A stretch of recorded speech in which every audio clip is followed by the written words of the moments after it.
పాలిట దేవుడా మమ్మల్ని కాపాడండి. అయ్యయ్యో ఏమైంది? చెగోరే ఒకసారి ఇలా చూడండి, ఎంత ఘోరానికి పాల్పడ్డారు. ఏంటి ఏమైంది? ముక్కు పుడక పెట్టుకున్నారని వీళ్ళ ముక్కుల్ని కోసేశారు ఆ మానవ మృగాలు. ముక్కులు కోసేశారా? అయ్యో వీళ్ళ దారుణాలకు అర్థమే లేదా? ఎర్రకిట్టు నువ్వు వీళ్ళని తీసుకెళ్లి అక్కడ కూర్చోబెట్టు, నేను ఆకుపసరు తీసుకొస్తాను. వెళ్ళండి. ఈ దుర్మార్గం ఎక్కడ జరిగింది? సంతలో జరిగింది. వదిలేమని కాలు పట్టుకున్నా వదలలేదు. అధికారులు వాళ్ళ మనుషులు వచ్చి మమ్మల్ని తోసేశారు. ఒక అమ్మాయి ఛాతిని కప్పుకున్నందుకు ఆవిడ స్థానాలను కోసేశారు. ఈ దుర్మార్గుల్ని సహించకూడదు. ఛాతిని కప్పుకుంటే ఛాతిని కోస్తున్నారు, చీర కడితే కాళ్ళు విరుస్తున్నారు, ముక్కెర పెట్టుకుంటే ముక్కులు కోస్తున్నారు. ఇలా జీవించడం కన్నా చావడమేనయ్యా. మన జాతి వాళ్ళని చంపాలనేదే వాళ్ళ లక్ష్యం. వాళ్ళ లక్ష్యం గురించి నేను భయపడి, మనం ప్రతీకారం తీర్చుకోవాల్సింది. రేపే కదా గుళ్ళో ఉత్సవం జరిగేది. అవును, మన జాతి స్త్రీలందరూ ఛాతి కప్పుకొని చీర కట్టుకొని ముక్కెర పెట్టుకొని రేపు గుడికి రావాలి. అందరికీ చీరలు బంగారం ముక్కెరలు నేనిస్తాను. చాలా కాలంగా తక్కువ జాతి వాళ్ళు జాతర జరుపుకోవడానికి మహారాజు గారు సమర్పించిన స్థలం ఇది. కానీ జాతర జరుపుకునే అర్హతే లేనివారు చీర కట్టి ముక్కు పుడక ధరించే చట్టానికి వ్యతిరేకంగా ప్రవర్తిస్తే నేను అనుమతించను. ఇది రాజద్రోహంతో సమానం. అందుచేత దండన విధించక ముందే అందరూ ఇక్కడి నుంచి వెళ్ళిపోండి.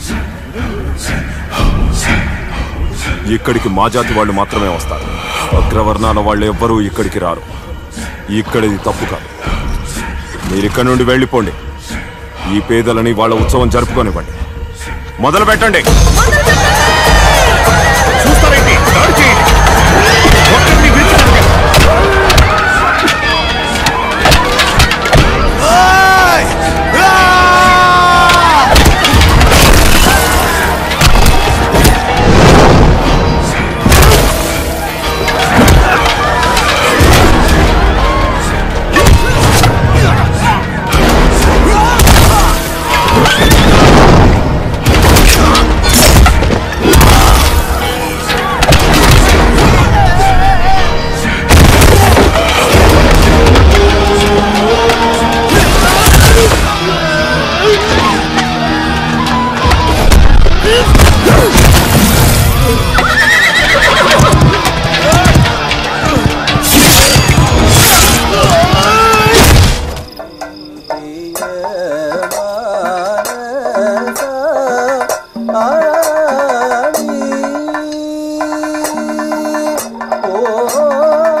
వాడు చేసేది నీకేమైనా అర్థమవుతుందా?